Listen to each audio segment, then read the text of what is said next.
Hello बच्चों, अब हम डिस्कशन करेंगे स्ट्रिंग के बारे में। आगे हमने एरे के बारे में डिस्कशन किया। 2 टाइप के एरे हमने देख लिए, 1D और 2D। अब उसके बाद वाला जो टॉपिक है वो है स्ट्रिंग।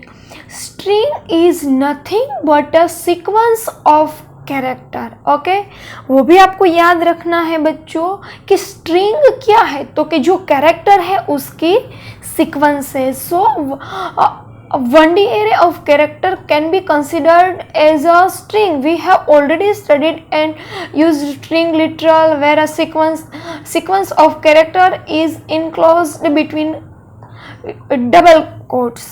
बच्चों, आगे के चैप्टर्स में हमने स्ट्रिंग लिटरल के बारे में स्टडी किया, उसका कैसे हम यूज़ करते हैं वो भी हमने देख लिया। ओके, लेकिन यहाँ पे इतना बताया है कि कभी भी हम स्ट्रिंग का यूज़ करें तो उसको हमें कैसे रखना है, तो के डबल कोटेशन के अंदर। Okay, to use variable that can store string, Java support 2 type of string that are handled by 2 class, namely string and string buffer. अगर मुझे स्ट्रिंग को जावा में कहीं भी स्टोर करना हो, ओके, उसका वेरिएबल थ्रू उसका मुझे यूज करना हो, तो जावा में 2 टाइप्स के स्ट्रिंग दिए गए हैं। तो के कैसे, तो के string and string buffer. Okay, in this chapter we will see the first one. Okay, अब हम उसके बारे में देखेंगे। Some of the constructor that can be use to create an object are as follow. अगर मुझे स्ट्रिंग ऑब्जेक्ट बनाना हो तो मुझे कई कंस्ट्रक्टर का यूज करना पड़ेगा। अब उसके बारे में हम 1 बाय 1 देखेंगे। बच्चों, जो यहाँ पे जो फंक्शन दिए गए हैं वो आपको याद रखना है। कई बार एमसीक्यू में ऐसे पूछे जाते हैं कि स्ट्रिंग मेथड का यूज कहाँ होगा। अदरवाइज ऐसे ही पूछा जाता है कि without arguments create a string object with no character.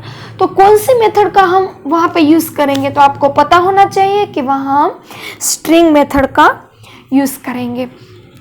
Okay, अब हमें देखना है 1 बाय 1 उसके बारे में। फर्स्ट हमने देखा कि string methods without argument create a string object with no character। इसका मतलब कोई भी कैरेक्टर नहीं है और हमें ऐसे ही स्ट्रिंग ऑब्जेक्ट बनाना हो लेकिन विदाउट आर्ग्यूमेंट से, तो हम कौन सी मेथड यूज करेंगे, स्ट्रिंग मेथड।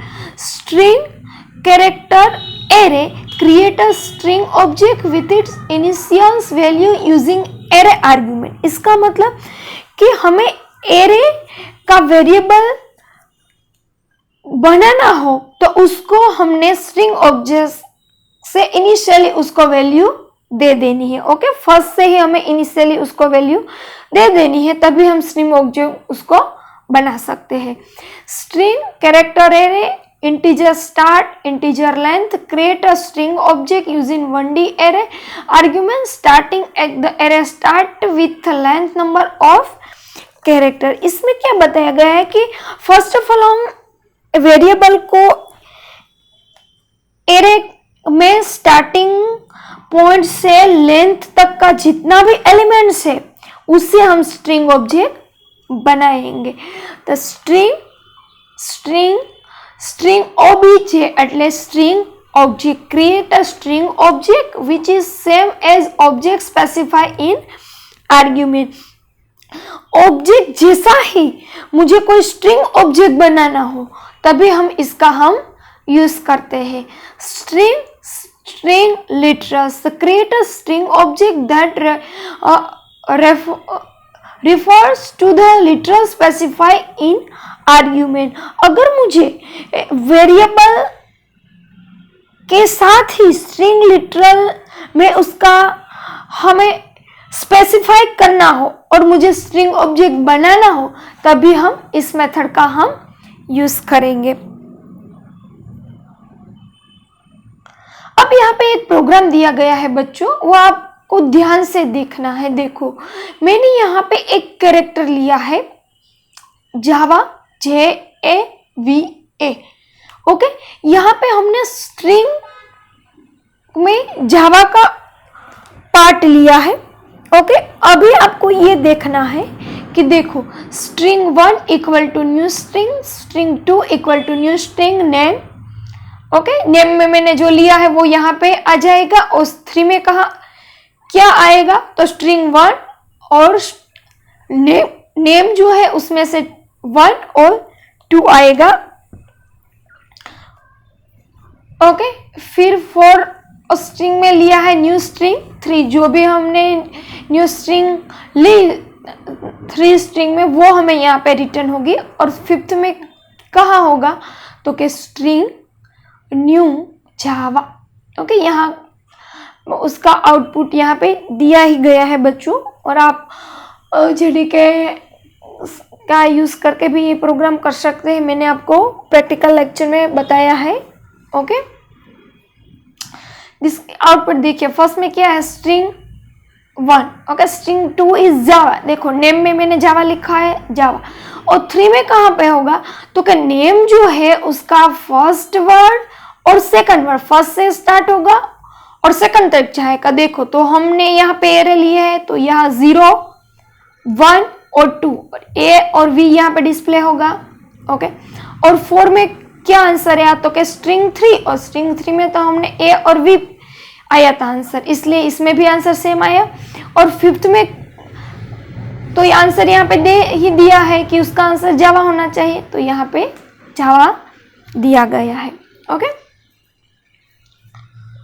अब यहाँ पे दूसरा वाला एक प्रोग्राम भी दिया गया है, एक नोट्स दी गई है कि literal are stored in memory when the 2 strings object are created using same string literal memory space is not allocate for second object, both object refer to same memory location. इसका मतलब क्या होता है कि मैं मेमोरी में कई बार literal को स्टोर करती हूँ और वहां से मैं 2 स्ट्रिंग का यूज करती हूँ, तो वो 2 लिटरल को मेमोरी अलग अलग स्पेस नहीं ऑक्यूपाई करेगी, उसको नहीं अलग अलग स्पेस नहीं दी जाएगी। जो फर्स्ट में जो स्पेस उसको मिली है उसमें ही सेकंड भी ऑब्जेक्ट स्टोर हो जाएगा।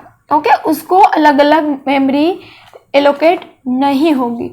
Separate memory is allocate when the string object are created using new operator even if string are identical. Code listing given in figure 9.16 show such an example। देखो अब दूसरा example दिया गया है कि अगर हमें सेपरेटली उसको मेमोरी एलोकेट करनी हो, ओके, हमें सेपरेटली उसको मेमोरी एलोकेट करनी हो, तो उसका यूज करने के लिए हमें न्यू प्रक्रिया न्यू ऑपरेटर का यूज करके हम उसको यूज कर सकते हैं, तब भी हम मेमोरी में उसको अलग अलग स्पेस उसको दी जाएगी, अदरवाइज नहीं। देखो दूसरा एग्जांपल भी बच्चों यहाँ पे दिया गया है। देखो फर्स्ट क्या है कि सेम मैंने स्ट्रिंग 1 में लिया है आई लाइक जावा। ओके, स्ट्रिंग 2 में लिया है आई लाइक जावा, दोनों के दोनों स्ट्रिंग मैंने सेम ले ली है। और 3rd में मैंने किया है new string I love India, और 4th में मैंने बोला है न्यू स्ट्रिंग 3rd, यानी कि जो 3rd में स्ट्रिंग मैंने ली है वो ही मैंने 4th में ली है। अब देखना हमें ये है कि आउटपुट वो कैसे चेंज होता है। देखो फर्स्ट है, देखो कि स्ट्रिंग 1 इक्वल स्ट्रिंग 2, तो यहाँ पे स्ट्रिंग 2, तो आंसर देखो यहाँ पे कैसे आया है, तो क्या आंसर वो है ट्रू। ओके, अब दूसरा पार्ट है कि स्ट्रिंग 3 इक्वल स्ट्रिंग 4, तो यहाँ पे हमने फॉल्स दिया गया है, तो वो आंसर सही नहीं, क्योंकि अभी हमने बताया क्यों कि अगर मैं दोनों के दोनों स्ट्रिंग सेम लेती हूँ तो उसको हमने लिटरल में जो मेमोरी स्टोर की है उसको वन टाइम ही मेमोरी एलोकेट की जाएगी और दोनों के दोनों वहाँ ही स्टोर हो जाएंगे। लेकिन मैं न्यू प्रक्रिया का यूज करती हूँ तो उसको दोनों को अलग अलग स्पेस ऑक्यूपाई करनी पड़ेगी, इसलिए इसका आंसर 3 और 4 में कैसा आएगा, तो कि वो है फॉल्स। ओके, अब थर्ड वाला है जो system dot out dot println string one, तो 1 में तो आई लाइक जावा, फिर 2 में है आई लाइक जावा, फिर 3rd में मैंने प्रिंट करवाया आई लव इंडिया, और 4th में भी आई लव इंडिया। इस तरह से हम स्ट्रिंग लिटरल एंड न्यू प्रक्रिया को यूज करके सेमी स्ट्रिंग ऑब्जेक्ट बना सकते हैं। लेकिन आपको याद इतना ही रखना है, अगर मैं न्यू ऑपरेटर का यूज करती हूं तो वो मेमोरी दोनों स्ट्रिंग को अलग अलग ऑक्यूपाई करेगी, अदरवाइज वो सेम मेमोरी में ही स्टोर होगी। Okay,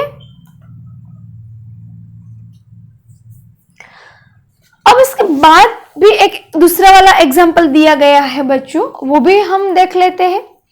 identical string object create using string literal and using new operator. अभी हमने इसके बारे में डिस्कशन किया कि न्यू ऑपरेटर से यूज करके हम दूसरी स्ट्रिंग को मेमोरी में ऑक्यूपाई करते हैं और उसको स्पेस भी अलग देते हैं। देखो, in code listing given figure 9.6, note that string 1 equals string 2, compare the contents of string 1 and string 2 and note the object at string 1 and string 2।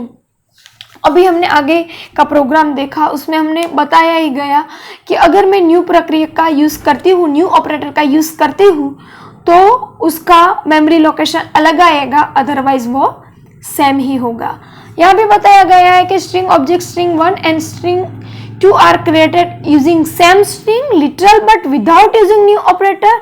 Here both reference variable string 1 and string 2 refer to the same instance as created for string 1। Okay, यहाँ भी दिया गया है, अगर मैं string 2, 1 और 2 का use करती हूँ और विदाउट न्यू ऑपरेटर का यूज मैंने नहीं किया है, तो वो एक ही मेमोरी उसको रिफर करेगा।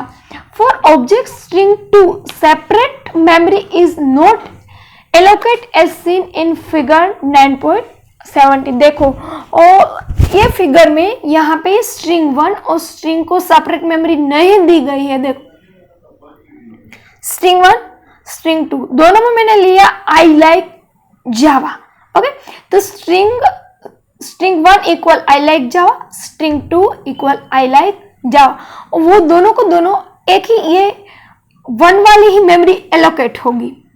Okay, in the same program string object string 3 and string 4 are created using new operator. देखो, यहाँ स्ट्रिंग 3 और स्ट्रिंग 4 है, इसमें मैंने न्यू ऑपरेटर का यूज किया है। देखो, यहाँ पे new string I love India, यहाँ भी न्यू स्ट्रिंग 3 का मतलब स्ट्रिंग 3 में हमने क्या लिया, आई लव इंडिया।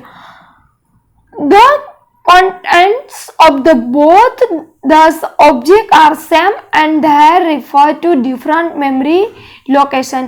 इसका मतलब कि अगर मैंने न्यू ऑपरेटर यहाँ पे यूज कर लिया है तो वो मेमोरी को कैसे एलोकेट करेगा, उसका लोकेशन कैसा होगा, तो कि वो उसका लोकेशन डिफरेंट होगा।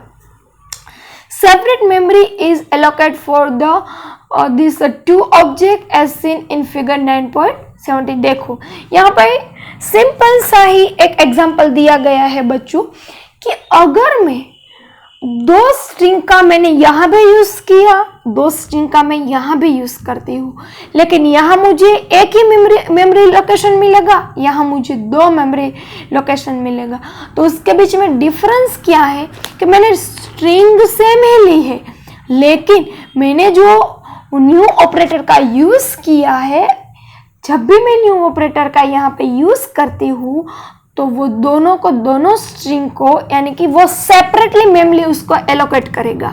ओके, स्ट्रिंग ऐसे ही सेम हो लेकिन उसकी मेमोरी कैसे होगी, सेपरेटली यानी कि अलग अलग होगी। ओके, क्लियर बच्चों।